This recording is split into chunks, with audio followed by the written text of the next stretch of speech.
Hello, everyone, and welcome back to the finale of the Biosocial Canada Symposium on Broad New Horizons.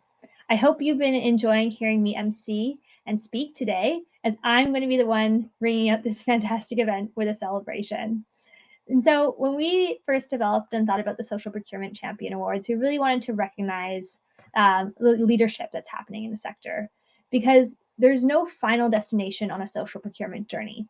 We will always seek to improve outcomes, increase impact, and tell great stories. With the Social Procurement Champion Awards, we shine a light on organizations who have made impressive strides on their journey, organizations who have pushed the realm of possibility, and have worked hard to expand to the broad new horizons we've been so lucky to get to hear about and explore today. So join me to celebrate leaders in social procurement from across the ecosystem and across Canada. For our first award, we're looking at, I'd like to invite Yana Lakusheh, Vice President of Government Affairs and Business Development from SAP Canada, to present the award. So welcome, Yana, and the person who you'll be presenting the award to. Wonderful. Thank you very much, Tori. And it gives me, it's an honor for me and a great pleasure to be representing SAP and the SAP family today with all of you.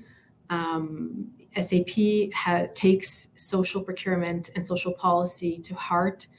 It is a part of our product line, it is a part of our policy discussions, and it is a part of our corporate social responsibility teams across the board, locally and globally. And it gives me great pleasure today to highlight a champion and a partner that we've been working with for many, many years, and that is the Government of Canada. And presenting them today, Emilio. He has been a champion internally and externally when it comes to social procurement and procurement policy, dating back to many years as the government contemplated social procurement and the different measures that it took to put into place, and the different roles and the hats that he's played through in government as well, championing that all across the board. But it is really an untold story about how the public sector really goes about to include policy. And this is one thing that I would love to shed light on. I would love to highlight for the public that doesn't see what happens behind the scenes. But there are change agents and champions such as Emilio across the board. And so it gives me great pleasure to highlight that. And Emilio, credit to you and to the Canadian government for being real champions of social procurement policies. And we are privileged to be partners with you in that journey. So kudos to you. Well, thank you, Yana, and to Biosocial Canada. And I'm pleased to be joining you from the unceded and unsurrendered territory of the Algonquin and Anishinaabe Nation to accept this award. I'm not accepting it for any work that I've done. I'm too humble for that, but happy to be accepting it on behalf of the thousands of unnamed public servants and procurement professionals in the Government of Canada who are working tirelessly to support these key objectives. It's a community that works every day to help. People don't really realize this, but they're working every day to help Canada make Canada a better place. They're working to provide opportunities for small and diverse businesses, equity-seeking organizations in particular, working to ensure the things that we buy are sustainable, are purchased from suppliers that uphold high ethical standards, and I think most importantly that they're working to support positive social and economic outcomes for Canadians every day. And so I just want to do a big thank you on behalf of that community for the recognition of this work and the impact it's having. Absolutely. Thank you, Emilio, and thank you for presenting that award, Yana. The unnamed public servants really do not often get this recognition, but we wanted to give this award to the unnamed public servants just because we do see that the hard work of people behind the scenes really helps shift the needle and push social procurement forward. So thank you so much, Emilio, for accepting the award on behalf of the unnamed public servants. And so I just want to take a little bit of time here to have a conversation with you both, because both of your organizations that you're working on are really large. The federal government, SAP Canada, I don't know who would win in a toe-to-toe battle on the scale of those two organizations. But what does it take behind the scenes to help move and shift things in large organizations when we think about moving towards broad new horizons? So Emilio, maybe we can start with you. Thank you. And so moving an organization as large as the federal government is definitely not easy by any stretch, but it's important because we spend over $20 billion every year. And that amount of spend has such opportunity for influence and for impact. It moves markets, but also the role it plays in society and communities can't be understated. So it's particularly important that we do everything we can to ensure that the work that we do is supporting our values and objectives as a country, and how we deliver that through procurement. And so in my role at the Treasury Board Secretariat, and as you mentioned, I've had a few roles supporting this throughout government, but there's really three things that we've done to try and move this large ship that is the government of Canada. The first is establishing that frame, the principles that say, how you go about doing this, providing clear direction to our community, and then working through the community to achieve those outcomes. And so in setting those conditions, it's really about how do you tell the community that they can go forth, that they're allowed to do this, that they have the coverage, and that not only do they have the coverage to kind of do these kinds of things, but in fact that we encourage you to do it, and getting that message across. And so we started that from a policy perspective, really, a couple of years ago in 2019, where we made a really critical change to how government perceives the outcomes we're trying to achieve through procurement. And that's by redefining best value. So there used to be this perspective in government procurement, and to admit, in some extent, that perception still remains. It takes time for change management in an institution of our size, but that every government procurement had to achieve lowest price. And that was always a false dichotomy. But we made a very, very important change in 2019, where we redefined best value to make it clear that achieving best value through a procurement is not about lowest price, but it's about that balance between the resource expenditure, so cost, and the realization of outcomes, which included socioeconomic and environmental returns over the life cycle of a product or service. And that was a fundamental shift, because now it meant that procurement professionals were fully enabled to start setting requirements and looking at criteria to balance these various considerations in the procurements that they do and how they evaluate suppliers. So now it wasn't just about how do I get the cheapest price, but how do I bring all these different considerations to bear? And how do I maybe even weigh and favor suppliers that are bringing more value and more benefit to the procurements that they're conducting? Then we replaced a decades-old heavy prescriptive policy last year with something new called the Directive on the Management of Procurement. And this was a very important shift from again, very prescriptive policy to something that was more permissive, principles-based, instead of being prescriptive in terms of how you had to do everything, and gave procurement professionals flexibility in terms of how they could achieve outcomes. So how they collaborated with industry, how they could use innovation to achieve results. We didn't tell them exactly what they had to do. We just set that principle frame. One of those key principle frames was to say, you have to consider how you can achieve an intended outcome through a procurement that aligns with key social, economic, and environmental benefits. So we were very explicit that you had to do this. We also, and the previous presenter mentioned this, is that we set targets because, well, what gets measured gets done. And so this year, we introduced a minimum target that 5% of the value of government contracts are awarded to Indigenous businesses. And that's going to be a key enabler for using procurement to both support economic opportunities for Indigenous entrepreneurs and communities, but also building better relationships in the spirit of reconciliation with First Nations, Inuit, and Métis individuals and businesses through that federal procurement process.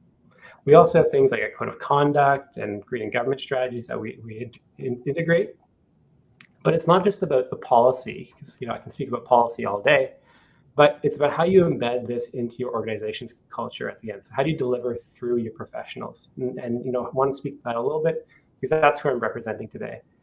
And how those unnamed public servants who are working tirelessly day in, day out are working with their clients across the government of Canada, the people that have a need, the person that's trying to buy something or they're trying to deliver on a program for Canada. How are they working with that client to apply their business expertise to provide advice, not only on how that client can receive the good or service, but also how they can integrate these broader outcomes into that procurement? It's something as simple as starting off by saying, hey, did you consider an Indigenous supplier or an equity-seeking supplier for this procurement? Or getting as complex as things as how do we evaluate carbon emissions for a proposal on a construction project? But bringing that conversation to the client being critical, And then what we're seeing as a result of that is not only are we bringing the conversation to the client, but more and more clients are coming to us and saying, hey, I have this project. How do I do this? So I want to caveat all this by saying that by no means we're done. It's a large ship. We're learning every day through opportunities and for learning like this event and through the conversation we're having with communities and businesses. But at the end of the day, I think we'll continue to achieve successes for Canadians, the procurements that we do. Wow, amazing. So much work being done. Thank you for that, Emilio. And I think thank you to you and all the other impressive individuals who are really creating and moving that ship forward. So Yana, I'd love to hear from you. What does it take behind the scenes at an organization like SAP to expand to broad new horizons and really push what can be possible when we think about social procurement? Absolutely. Well, first and foremost, I think it takes principle and leadership, right? That across the board for any organization, public sector, private sector, our goal should always be helping people improve their lives and providing equal opportunity to the different communities that we have in our society. And SAP globally and in Canada sees that in two forms. One, us being the exemplar, where we put in place measures that on our own consider social procurement policies when we're looking at branching out and partnering with the different suppliers that exist. For example, our pro bono equity program, also in Canada, recently launched, looks at supporting Indigenous communities and startups and getting them to scale and allowing them the opportunity to participate not only within our local and global supply chain, but how they can then empower themselves to become a part of the supply chain, for example, the Government of Canada and others. So it's really about empowering each other and supporting each other. And that really comes from a top leadership perspective. Now, the enabler, the other side of the coin is the enabler position, where our software, our technology, our innovation empowers our customers to be able to support their policies and to be able to track and measure certain policy orientations or guidances so that they can also improve the way that they run their businesses or the way that they run their procurement policies. And really that's from a design and software perspective. So our engineers day in and day out look at ways at how can our customers improve integrating Indigenous businesses into the supply chain, or whether it be women entrepreneurship, or whether it be youth or startups. And by the same token, sustainability as well. How can that technology allow our customers to simply track sustainability and ESG goals in general? So I'm very proud of being part of this this company that really, simplistically saying, our motto is helping communities run better, run easier, and being really considerate of the social impact that we are making as well. So thank you, Tori, for the opportunity. Emilio, congratulations to you and all the unnamed public sector and public servants that we work with on a daily basis, and we're proud to be partners with the Canadian Government of Canada. Fantastic. Yes. Thank you so much, Emilio. We'll be sending you and some of the unnamed public servants some prizes, some Buy Social Canada mugs. And with that, I'd like to raise a toast to the unnamed public servants. And thank you both so much for coming to speak today. Thank you for your great work that you're doing at SAP and at the Government of Canada. Thank you. Cheers. Thank you very much. All right. Good thing this session's at the end of the day for me, hey? So for our next award, I'd like to invite Tim Laronde, the National Director of Indigenous Strategies from Chandos Construction, and Dexter King, the Director of Strategic Procurement Services at York University. Welcome. Thank you, Tori. Happy to be here. Yeah, thanks, Tim. I think you'll be the one at the previous Social Procurement Champion Award winner presenting this award. So if you want to take it away, that'd be great. Okay, thank you. Ani Bozu, Tim Laronde, Aptagizik Indigenous Cause, Nivissing Anishinabek and Dujaba. What I said in the traditional language of my ancestors is my name is Tim Laronde, and I'm a proud member of Nipissing First Nation. As Tori mentioned, I'm the National Director of Indigenous Strategies here with Chandos. And I am calling today from my brothers and sisters, the traditional territory, the Mississaugas of the Credit First Nation. And I just want to extend my gratitude and appreciation, as they are the original caretakers of this land that I'm working on today. So I'm honored to be here. Tori, thank you for inviting me. And I'm going to just present the award to York University. So for those of you who don't know, York University has progressed impressively along the social procurement journey, from identification of social value suppliers, contracting and subcontracting in construction projects like the Markham campus, sharing stories and data from impact, all the way to inspiring and supporting other institutions to take your lead. You are true champions of social procurement. Dexter, congratulations on winning the Social Procurement Champion Award. Thank you very much, Tim. Very much appreciated. Thank you, Tori. I'm honored to accept the award on behalf of the university and my my procurement team. Thank you so much. Great. Thanks, Dexter. Do you have any words around the journey that you've been on with York University? We've heard a lot from Brent in the previous session, but anything about why this was important to you, perhaps, or any other comments you'd like to make before we get into our discussion? No, I'm super happy to have Brent as part of the team. He's advancing and scaling our program here, a journey that started about 5 years ago. We kind of dipped our toe into the waters of social procurement. It was very new to us. We have very strong leadership at the university that reached out to the community and to understand how the university as an anchor institution could support the local community, and social procurement was one of the opportunities identified, and here we are today. So it's been an interesting journey, and lots more to come in this area as far as York is concerned. That's great. And we have here, the York University is an owner in thinking about some projects, and then Chandos Construction is a general contractor. And in those dynamics, both organizations have a lot of authority when it comes to the demand side of social procurement. Can you each share a story of the impact that your purchasing power has created in the supply chain? So Dexter, can we start with you? Yeah, absolutely. That's a great question. There's a couple of things that come to mind. I think the first one is a change that we've seen in the mindset of constructors. Matter of fact, we've worked with Chandos on a couple of projects where SP deliverables were embedded in those agreements. So again, we've been in this space now for a few years, about 5 years, and we've awarded quite a few contracts to GCs over that time period. When we started asking for SP deliverables in our contracts, it raised a few eyebrows, as that requirement was fairly foreign to some of the trades and GCs in the space at the time.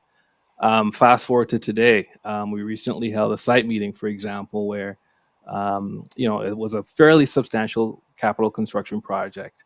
And we usually have someone at the project that speaks to the social procurement deliverables on the project, just to ensure that they're not overlooked by the bidders.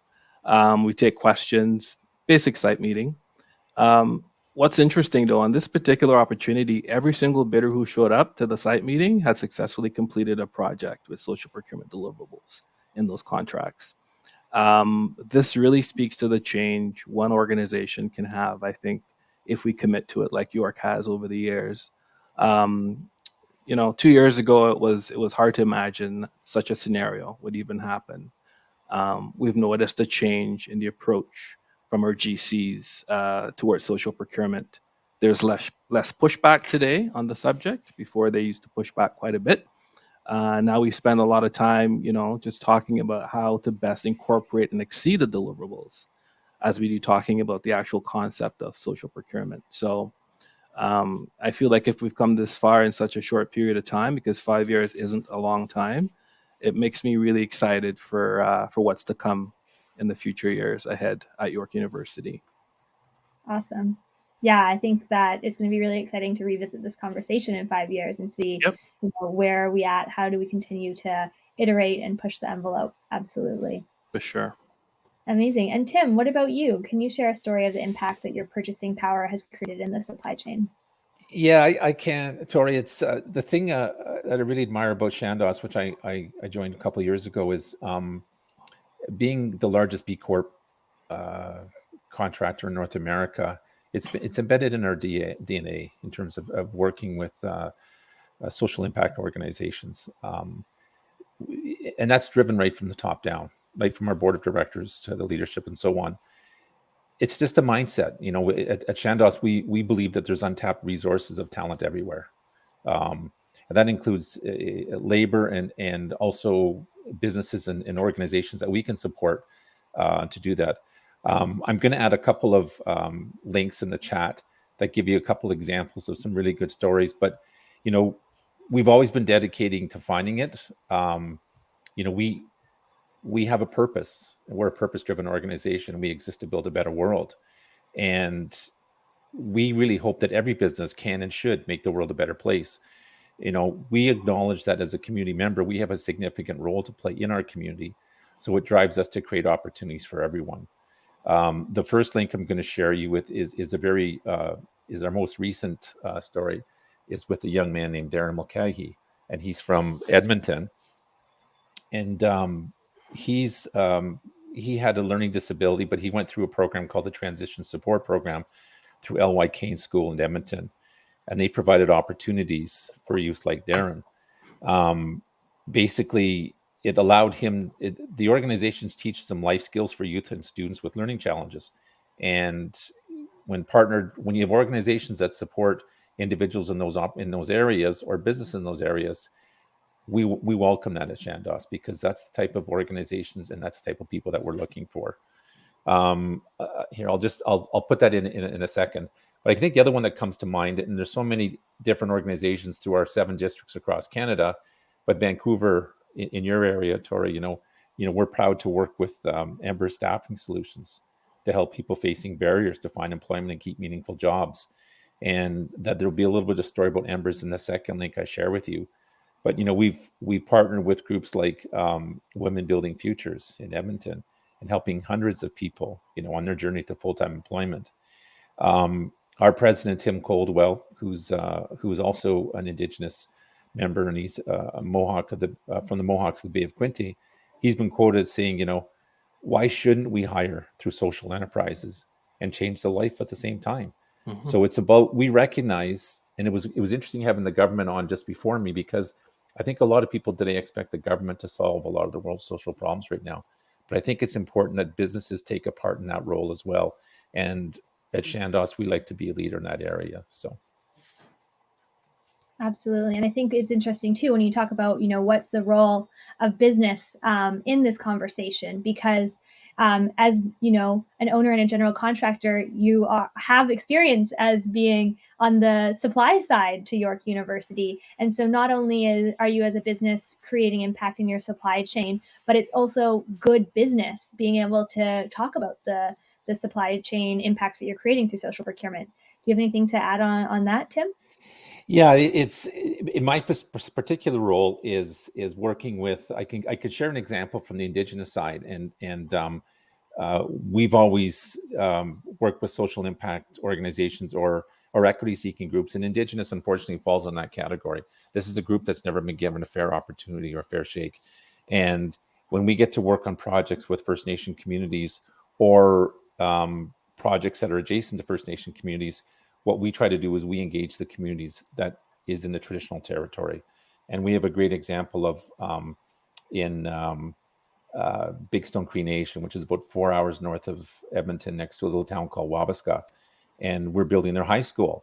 And the project manager and the team, before we began the project, held not only a job fair, but a trade fair to work not only to try to attract businesses or people to the job, but businesses as well. And these are Indigenous-owned businesses that maybe never had the opportunity to participate in a project before. And what it does is it gives them now a seat at the table and a chance.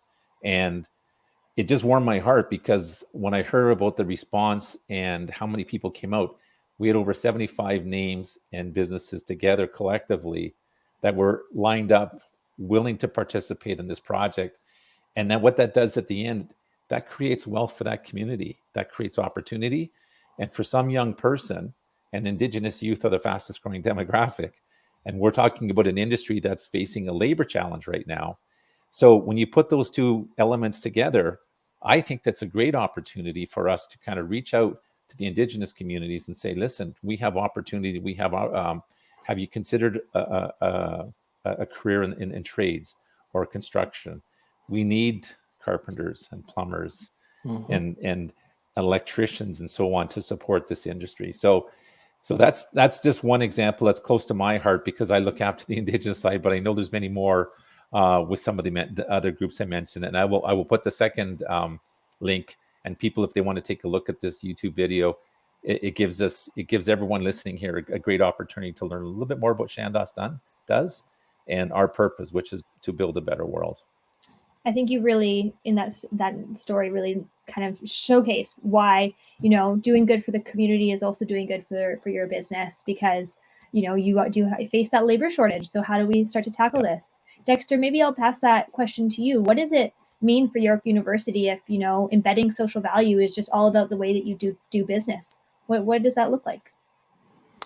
Again, I think to add on to what Tim said, it's about working with the local communities, understanding that using York as an example, actually, the Jane Finch community locally here, it's a low income community, but we know there's a lot of people in that community that are looking for opportunities.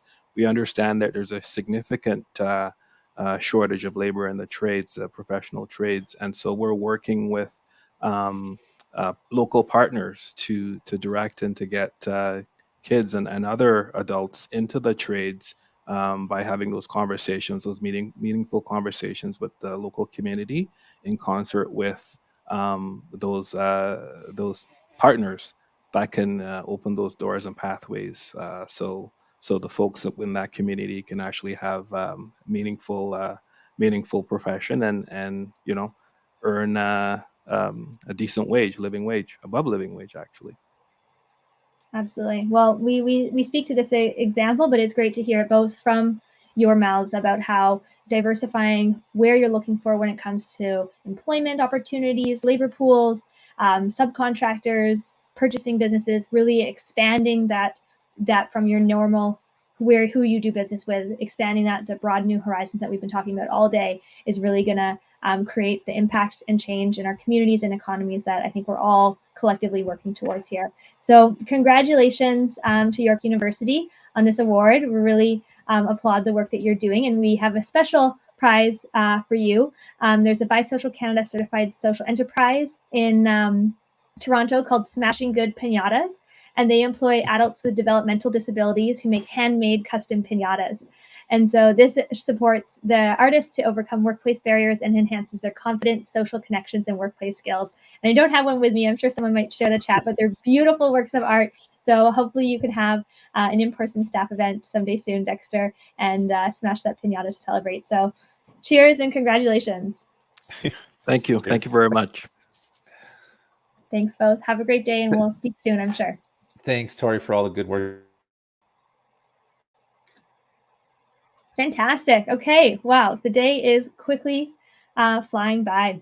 Our final award for today is going to be, we'll be hearing from Brett Surgenor, brand manager of Novex Delivery Solutions, who has sponsored this award, and Charlotte Lethwaite, the Chief Operating Officer of Clean Start Property Services. So welcome, Brett and Charlotte. And I'd like to invite Brett to announce the award. Awesome. Thank you so much, Tori. I'm really excited to be here today presenting this award on behalf of Novex Delivery Solutions. And I want to say that I'm presenting this award today from our office in Richmond, British Columbia, and I'm thankful to be operating on the traditional territory of the Coast Salish peoples. For those who are not familiar with Novex, we are a purpose-driven and B Corp certified same-day courier company operating in the lower mainland of British Columbia. We've been serving businesses and consumers for over 40 years and nearly 20 years with sustainability at the forefront of our decision-making.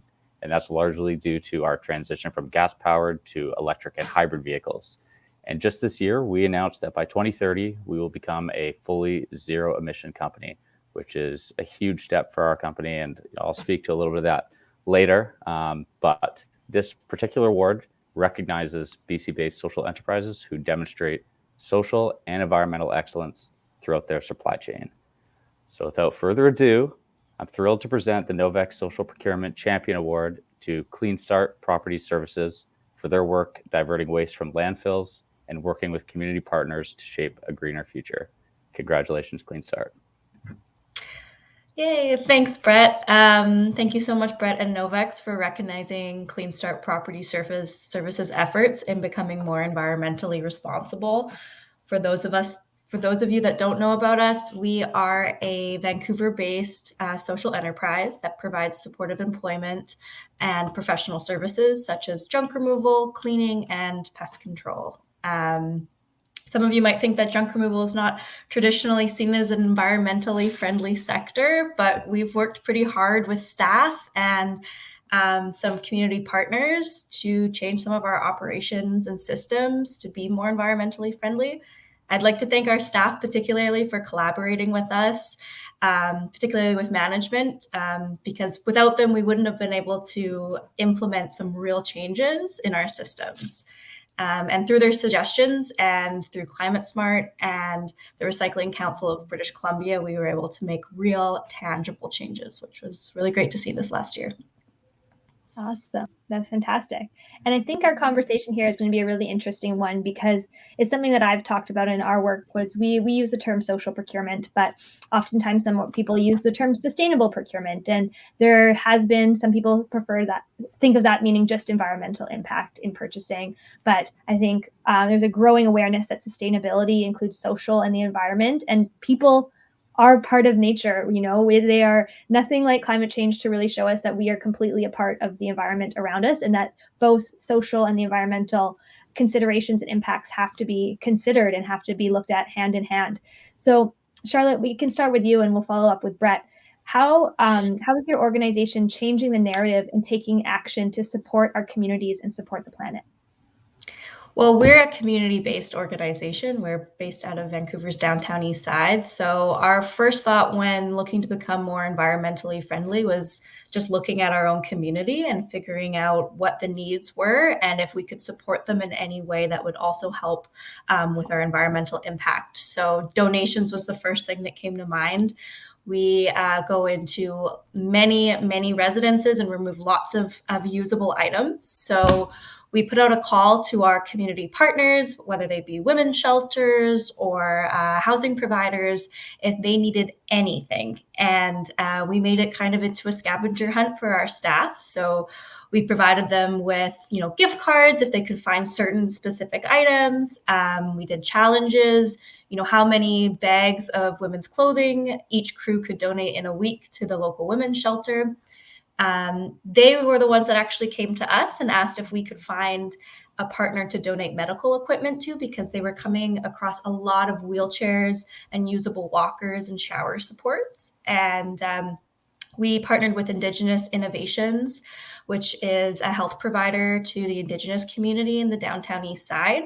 And we started dropping off like tens, and I would say we're probably at hundreds of medical supports to Indigenous Innovations, and they handed them out for free. As far as donations go, medical equipment's really great because it's really easy to clean and sanitize. So we were also able to create a little bit more work for our staff, a couple extra hours on the end of the day to clean all the donations and then deliver them.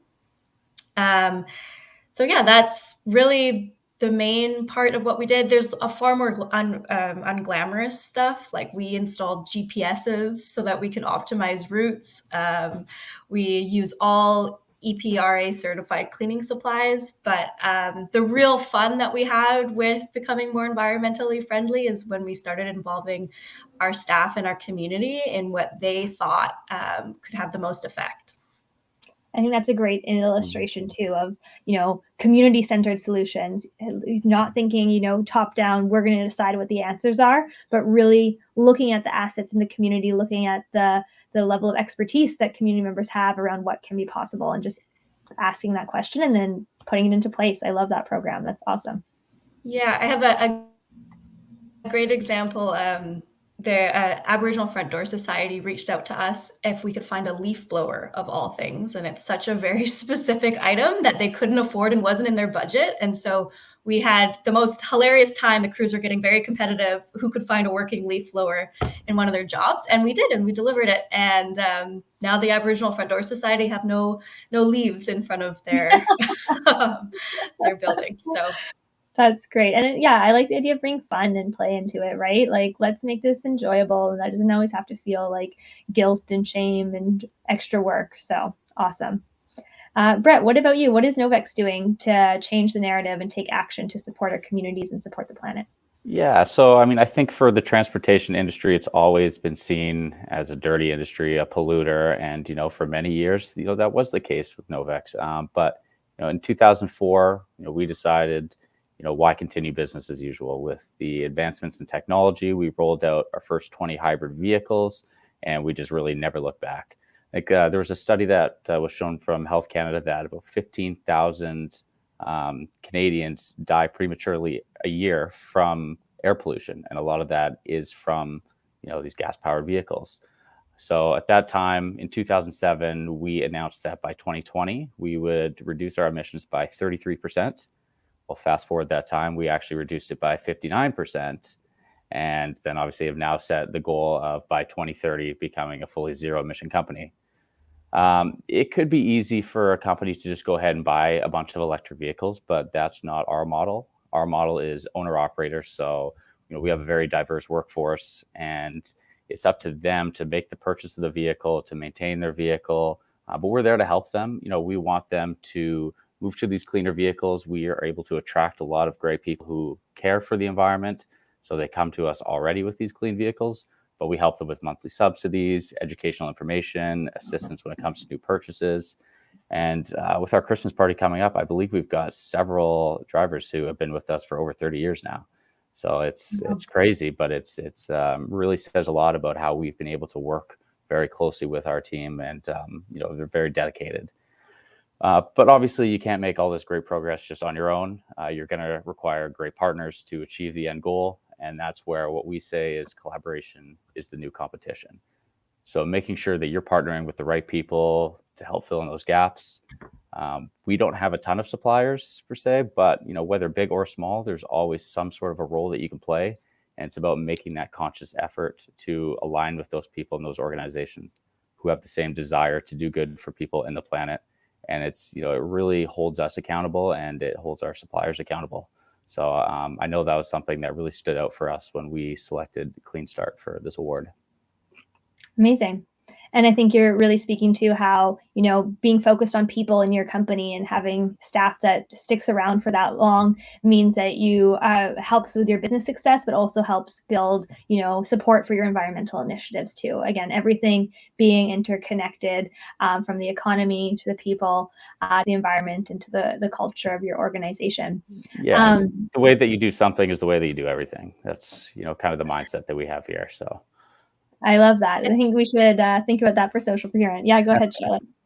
Oh, I was just saying, it's been great for staff morale when we, all came together and recognized that some things needed to change. And suddenly people who had never spoken up before were suggesting, oh, we can sort waste this way, and we can divert it better and go to this transfer station is better at recycling X, Y, and Z. And there was a certain energy that was created once management recognized that we were wanting to change and willing to put time and resources into this, because the people that were doing the work every day were seeing the environmental effects. And I think whether they recognize it or not, it was bad for their morale to know that they weren't contributing to the solution, they were contributing to the problem. Yeah, it's so easy to feel overwhelmed when we think about the challenges that we're facing in communities and in the globally when it comes to the environment and socially. So being able to have a supportive team to work together and to find something tangible to collaborate on, I think is really fantastic. Maybe we'll hear from Brett and then Charlotte. Any final words when we're thinking about broad new horizons and maybe what shifts we can all take to improve the planet for the better? Yeah. I'll start off just by saying, I alluded to it already, but, really take a deep dive into your supply chain. We know that we don't have a lot of suppliers, but it's making sure that we're not always just basing it solely on price. Like, really look into the impacts that these organizations are creating, and hold them accountable. Like, see what sort of metrics they're taking or what policies they have in place, and make sure that you're making that conscious effort before just going out and picking somebody. And I think that the Bi-Social program here, we're going through it right now. So there's a lot of great that we're going to get out of this, which we're looking forward to. But yeah, it's really just, having that at the forefront of your decision making. Awesome. Thanks, Brett. Charlotte? I think for us, it was a recognition that we weren't experts in what was the correct environmental practices, and an openness to reach out to third parties and learn, and also an openness to reach out to our community to ask what they needed from us instead of just making any assumptions about what were the right things to do. And so by leaning on both community experts and environmental experts, we were able to make actual, real, tangible difference instead of just kind of a greenwashing promises. And so that's been really the most effective thing that we found as a team. Awesome. Well, we'll be sending your team some mugs, so hopefully that's doesn't go in the waste, and they can help bring warmth and nourishment to your team as you continue to fuel your community and environmental impact. So congratulations to the Clean Start Coffee Services. Great. Thank you so much. Thanks. Thanks both. All right. What a day it has been. We've explored so many areas of social procurement. We've heard, I think, some really consistent themes. We've heard about engagement and collaboration, speaking beyond your normal circles, involving different stakeholders, whatever that might look like for your organization and your circumstances, so that what you're creating has those different perspectives and can move forward in a more robust way. We've heard about training and communication, making sure that everybody involved is empowered with the knowledge and the capacity needed to move forward with social procurement. We've heard about reporting and storytelling. I really do, think that this is the next piece for so many organizations. We're seeing policies, we're seeing implementation. I'm putting down the gauntlet. I am challenging all the purchasers here to start releasing annual public reports on what you've achieved in your social procurement practice, which sounds really scary and might take a while to get there. But I think that's when we're going to start to see the rubber hitting the road and the ability for that iteration and continued learning, so that we can see the outcomes, either achieved or not achieved, and adapt and grow as needed. It's been so great to see the different types of suppliers that we got to hear from today and reference today. It's not just social enterprise, even though they play an important role. It's also thinking about diverse suppliers, Indigenous businesses, cooperatives, social purpose businesses. They're all important. So thank you so much. We've had an incredible day. And we've heard from people across Canada and across sectors. And what we all have in common, though, is this common purpose. We recognize that we all spend money. Who we do business with and how we do it matters. It matters because each of our individual actions contribute to our organizational culture, which then shapes the economy and the world around us. And we look around to our communities and to the planet, we know that we need to do better.